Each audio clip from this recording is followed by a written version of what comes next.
कराडच्या कृषी प्रदर्शनात बैलगाडी शौकीनांसाठी पर्वणी.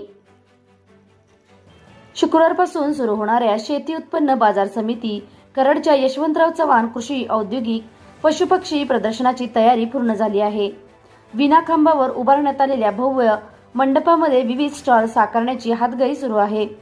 शासन कृषी विभागाने कृषी विभागाच्या मंडपात धुमाळवाडी तालुका फलटण या फळांच्या गावाची प्रतिकृती साकारली आहे. तर या प्रदर्शनातील मुख्य आकर्षण सर्वात उंच खिलार बैलाचे असणार आहे. उमराणीचा सोन्या नामक बैल प्रदर्शनात येणार असल्याने सर्वांनाच प्रदर्शनाची आतुरता लागली आहे. हा बैल पाहण्यासाठी बैलगाडी शौकीनांना पर्वणी ठरणार आहे. माजी सहकार मंत्री कैलासवासी विलासराव पाटील उंडाळकर यांच्या संकल्पनेतून 18 वर्षापूर्वी शेती उत्पन्न बाजार समितीच्या वतीने यशवंतराव चव्हाण कृषी औद्योगिक पशुपक्षी प्रदर्शन आकारास आले.